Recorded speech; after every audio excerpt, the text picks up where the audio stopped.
A very good afternoon to all of you. I am Dr. Monica Singh and I will take your lecture on MSW 001 Origin and Development of Social Work. So, first and foremost, I welcome all the students of IGNOU Social Work, and it is a very proud moment to address you in this time of lockdown. And I feel that we can reach out to everyone and nobody should miss out on education. So, coming back to the subject, social work is a subject in which it is a subject which is based on both theory and practicum.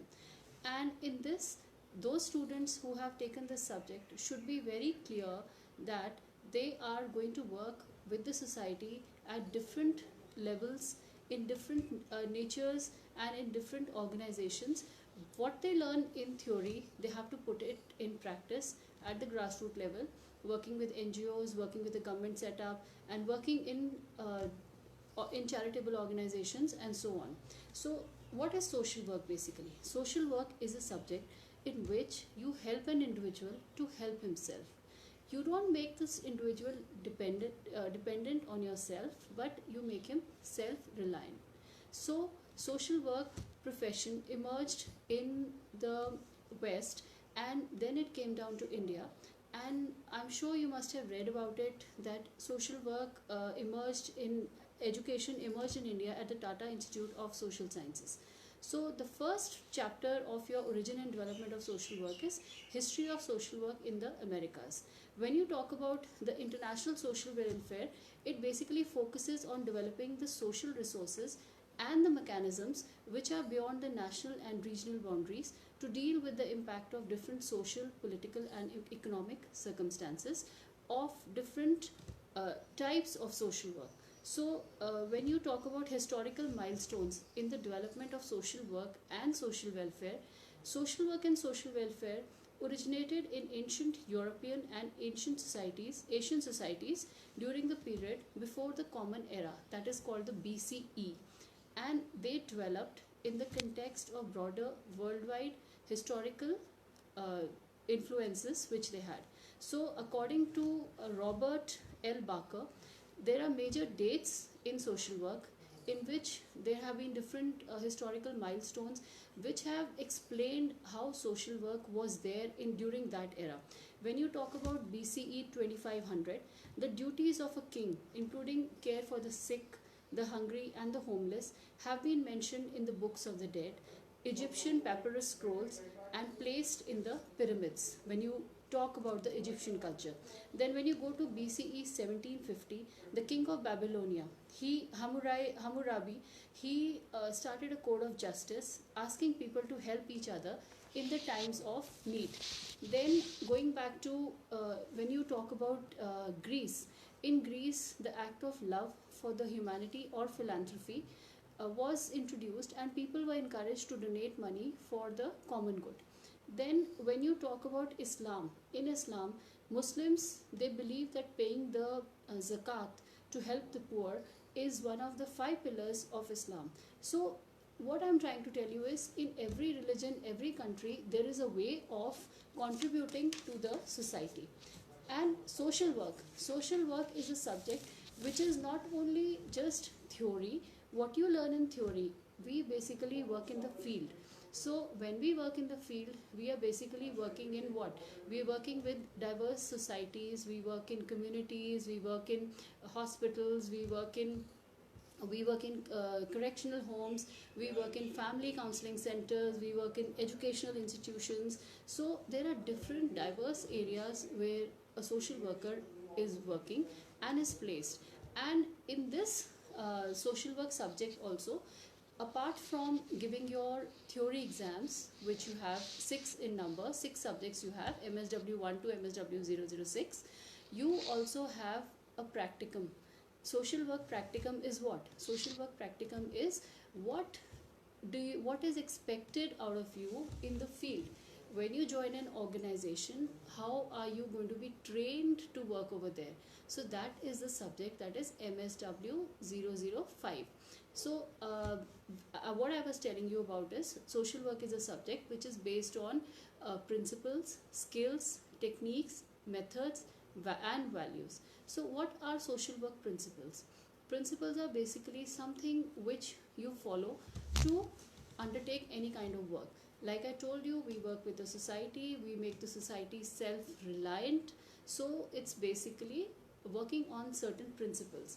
There are 6 methods of social work, and the 6 methods of social work are: the first method is social case work. What is social case work? Social case work is basically working with one individual at one time in his entire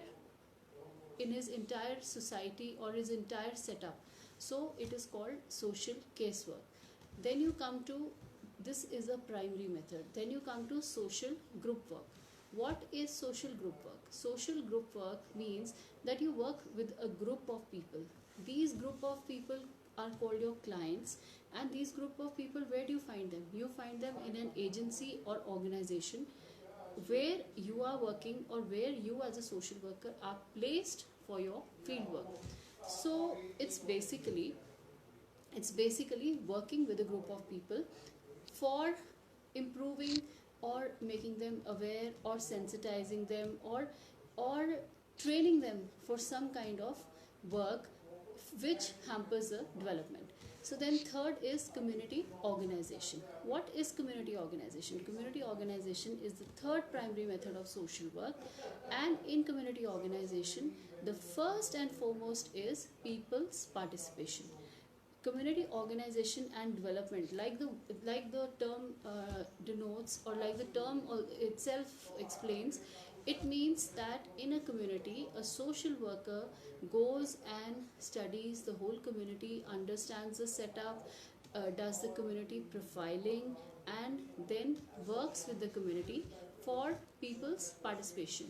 People's participation means he does not work for people's participation, he works for people's development, but in which people's participation is the most important. And community organization means that the whole community, irrespective of caste, creed, sex, religion, any kind of disability, nothing is seen in that. Only thing is that people are made aware of their rights, what resources they have, what potential they have, and how do they bring it out, and what is it that is required, that push is given by the social worker. So it is very important that you should understand that these are the primary methods of social work. Like I've told you, there are 3 primary methods. The first one was social casework, social group work, and community organization. So these are the primary methods. And why do we call it primary? We call it primary because in this the social worker is the person who gets or who takes the first hand information from the people, whether it is working with one individual, whether it is working with a group, or whether it's working in a community. So these are the 3 primary methods, but overall we have 6 methods of social work on which we work. So coming back to now the secondary methods, there are 3 primary and 3 secondary methods of social work. So 3 secondary methods of social work are social action. Social action is some kind of action which is taken by the people to improve the position or improve the conditions which was hampering the development of that area. So that is social action. Then comes social research. What do you understand by research? Research basically means research. When you break the word, it means to search for something new. And to search for something new means that you, whatever society you are working in, you have to basically find out what are the problems, what could be the gaps which are there in the society. So as a social worker, what is that thing which is required to be done to improve the society, to improve the living conditions of the people? So researching on that and then working on that. So this is the secondary method of social work. Then we come to social welfare administration. This is the 6th method of social work, and third secondary method of social work. So social welfare administration basically means that to work for the welfare of the people, you have to take the help of the administration. For example, if as a social worker you feel that there is somebody who is a disabled person or a divyangjan in the society, so basically what help can you do or what help can you render to that person in the society? It's basically you can get him, make him first aware that he is entitled to a disability pension. So if he is entitled to a disability pension, how will he get it? He will get it because he will get it only if he or his family tries to make an effort on how to get it, or finds out uh, that what is the way, what is the SOP, what is the standard operating procedure for applying for a DC, that is a disability pension.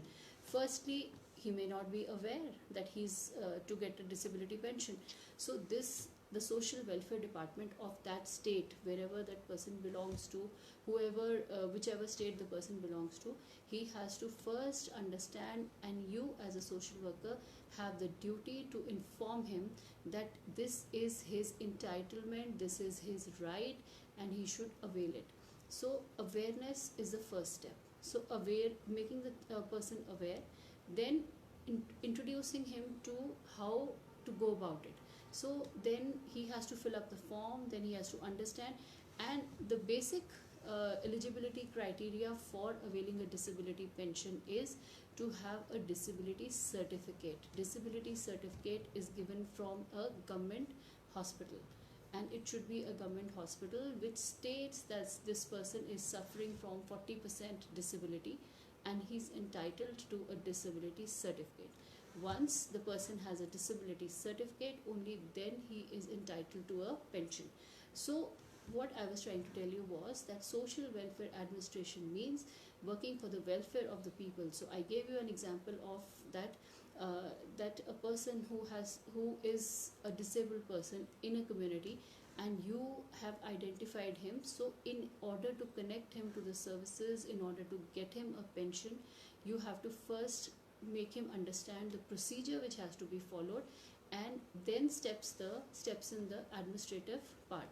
So the welfare of the person can only be possible once the administration steps in. You have to fill up a form, you have to apply for his pension, and then is the administrative procedure which will entitle him to getting a pension. So this is social welfare administration. Then we talk about what are the various skills a social worker should have while working in the field. Skills, what do you understand by skills?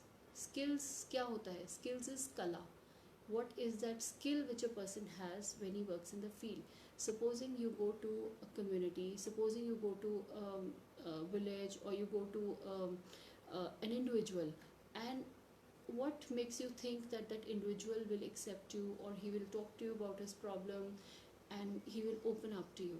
So that skill should be there in you, which makes you special, which makes you different from the others, and which makes you a professional social worker, which helps you to address that person's needs, and which creates a kind of a rapport between you and your client. In social work, the person who comes to us for any kind of intervention, for any kind of help, for any kind of counseling, is called your client or your respondent.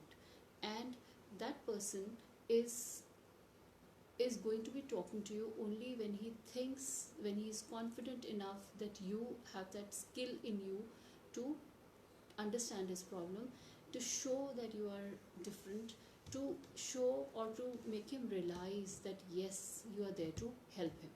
So skills are something which set you apart, which make you trained to tackle problems which are inborn. Like a person may be having very good communication skills, a person may be having a skill of active listening. Supposing you are dealing with an elderly population, and the elderly person is they have this problem of repetition, they have this problem of asking questions again and again. So if you don't have that active listening in you, or you don't have that patience in you, you can never work with an elderly population, or you can never work with a gerontological population. So it is basically the skill which is very, very important when you set out to work as a social worker in the field, because no social worker can work in any kind of setup, in any kind of diverse setting, unless and until he's ready to work at the grassroots level.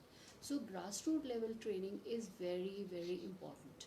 So this first subject, the origin and development of social work, makes us understand that yes, what is social work, how did it evolve, how did it start up, and how is it different from the other subjects which are there. So coming back to social work's evolution, when we talk about social work education, in India, social work education came up with the opening up of the Tata Institute of Social Sciences, which is known as a TIS in Mumbai, which I'm sure everybody is aware of. And also, I think if you've taken social work as a subject, you should have that passion in you, you should have that drive in you, that yes, I want to be a social worker. A good social worker does not work on sympathy. A good social worker works on empathy. Now, what does empathy mean? Empathy is basically something, it is very different from sympathy. Empathy means that you are trying to basically see that you are putting yourself in the shoes of the other person and trying to analyze that how that person feels, and then you kind of try to help him out. If you have that empathetic attitude, if you have that empathetic approach in you, you can be a very good, you can be a totally what do you say, totally successful social worker, because you know where exactly the problem is, how to go about it, how to understand it, how to help people. So empathy is very important. Okay, social work now is a subject which also has various related concepts. People today, even now, are not very clear what social work as a subject is.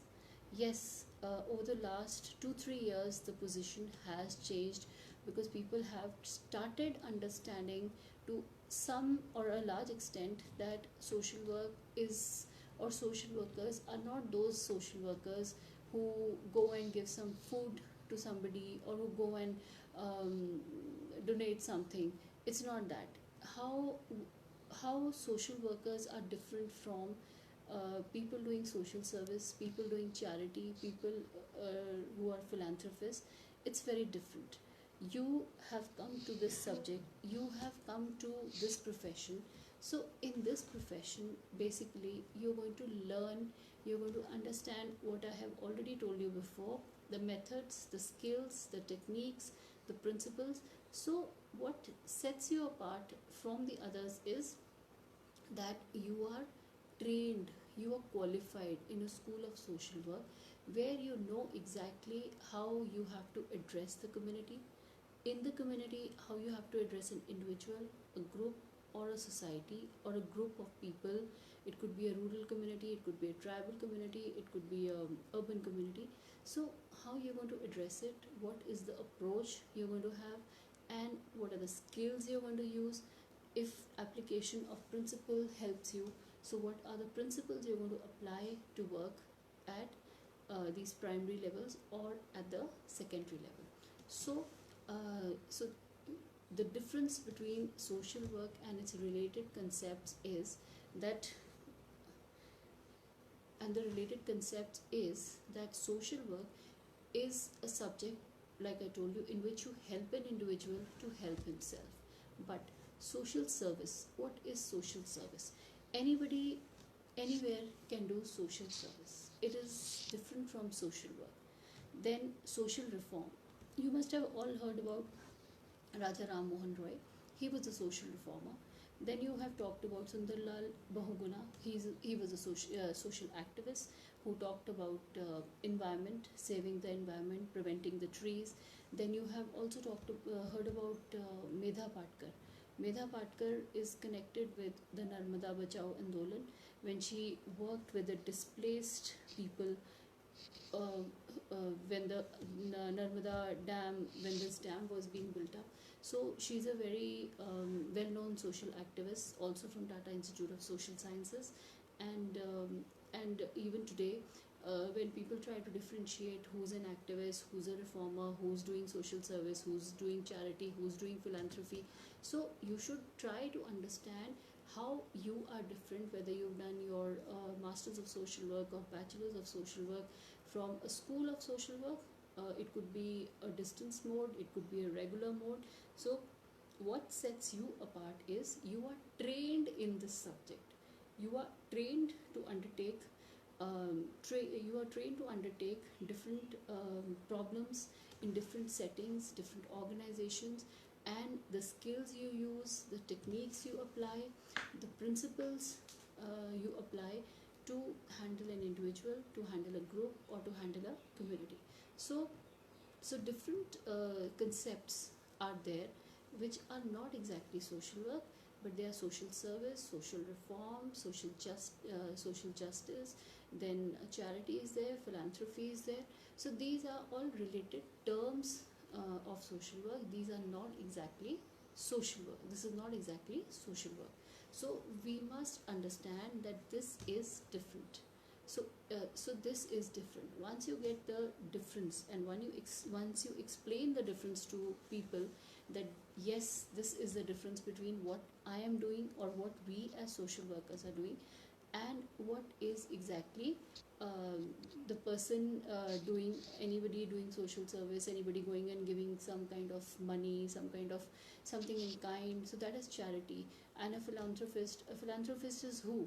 A philanthropist is a person who maybe he's an NRI, supposing, and he comes to his village, he gets a room made in the community center where he feels that people can come and sit.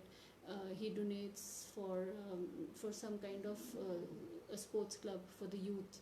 So he is a philanthropist who is doing good for his community, and he doesn't need any kind of training, he doesn't need any kind of expertise. So he can just, anybody can be a philanthropist, and then anybody can do social service.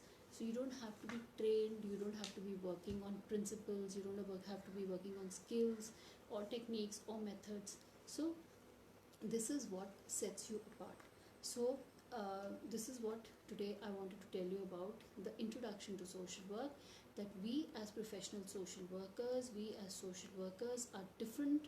We work on methods, skills, techniques, principles and values, and we are trained in schools of social work, and we work on two aspects, that is theory and practice. So what we learn in theory, we put it into practice at the grassroots level, in diverse organizations, in diverse societies. So I think for today this is enough, because my idea was just to have an introductory session to make you understand that the base of social work, what is it all about. So in our next lecture, we'll be doing more about social work.